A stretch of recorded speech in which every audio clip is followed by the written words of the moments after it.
રાજકોટના મવડીપાડ ગામના રસ્તે ડાયવર્ઝન ધોવાઈ ગયું છે. બ્રિજ નિર્માણના કારણે ડાયવર્ઝન બનાવવામાં આવ્યું છે અને ધોધમાર વરસાદને કારણે ડાયવર્ઝન ધોવાયું છે.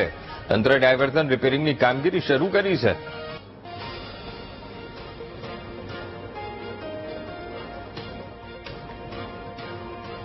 પહેલો જ વરસાદ અને આ પહેલા જ વરસાદમાં વાપી શામળાજી હાઈવે ધોવાઈ ગયો.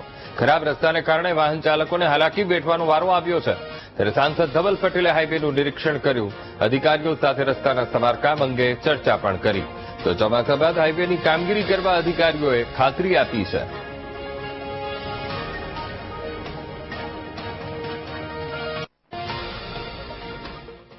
આપણો NH56 વાપી શામળાજી હાઈવે દુશ્વાર હાલતમાં છે અને લોકોને હાલાકી ભોગવવી પડે છે. એના માટે પહેલા જ વર્ષામાં અતિ ભારે વરસાદ પડ્યાના કારણે રસ્તો જે ખરાબ થયો છે અને પહેલું જ વીક છે એટલે હું પોતે રસ્તા પર હાજર થયો છું. NH56ના વડા અનુજ શર્માજીને પણ અહીંયા તલબ કર્યા છે એટલે પહેલા વીકમાં જ આનું કંઈ આપણે 4 મહિના માટે સોલ્યુશન થઈ જાય, સારું રસ્તા થઈ જાય અને લોકોને હાલાકી ના ભોગવી પડે એના માટે પૂરો પ્રયાસ કરી રહ્યા છે. સુરેન્દ્રનગરમાં સામાન્ય વરસાદમાં જ રસ્તા ખખડધજ થઈ ગયા છે. ભક્તિનંદન સર્કલ નજીક રસ્તા પર મોટો ભૂવો પડ્યો અને મુખ્ય માર્ગ પર મોટો ભૂવો પડતા તંત્ર સામે લોકોએ આક્રોશ પણ વ્યક્ત કર્યો.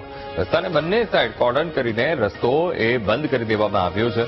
રસ્તા પર સમારકામ કરવા લોકો માંગ કરી રહ્યા છે.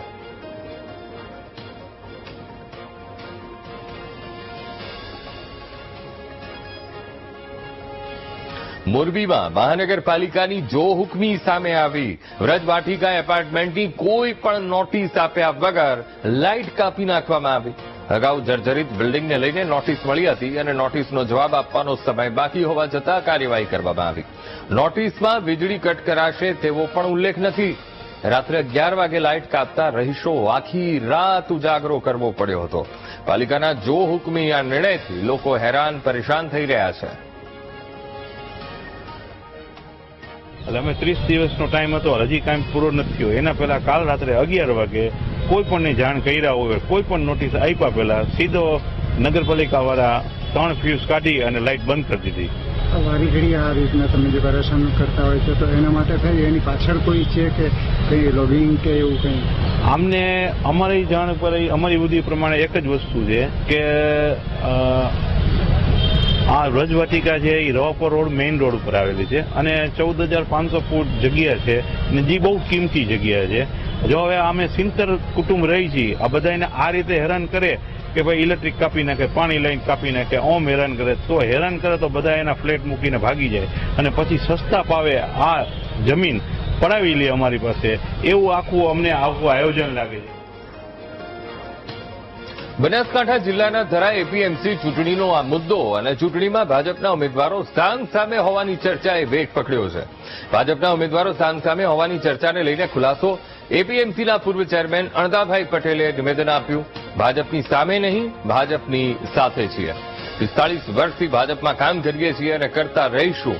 સાથે એ પણ કહ્યું, ધરા માર્કેટયાર્ડની ચૂંટણીમાં અમારી પેનલને મેન્ડેટ આપવાની વાત હતી, છતાં પણ અમારા લોકોનો મેન્ડેટ કાપી નાખવામાં આવ્યો. પરિણામ જે પણ આવે અમે ભાજપ વિરુદ્ધ ક્યારે જઈશું નહીં. ભારતીય જનતા પાર્ટીના કાર્યકર્તા તરીકે કામ કરતા કરતા આટલા વર્ષો વીત્યા છે. ભાજપને મજબૂત કરવાનું કામ કર્યું છે અને અત્યારે માર્કેટ યાર્ડની ચૂંટણી ચાલે એમાં પણ મેં મારી રીતે પાર્ટીને રજૂઆત કરી હતી કે અમે મેન્ડેટ તમે આપો તો અમને 14 અમારા ઉમેદવારો છે એમને 14 ને આપો એવો અમારો આગ્રહ હોઈ શકે.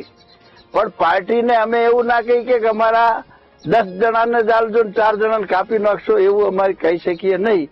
તમે જે આલો ઉમેદવાર એ અમને આપજો મેન્ડેટ, એવી મેં વિનંતી મૌખિક કરેલ છે ને મેં લેખિતમાં જવાબ આપેલ છે અને એમને જે યોગ્ય લાગ્યું એ પ્રમાણે એમણે મેન્ડેટ આપ્યા છે.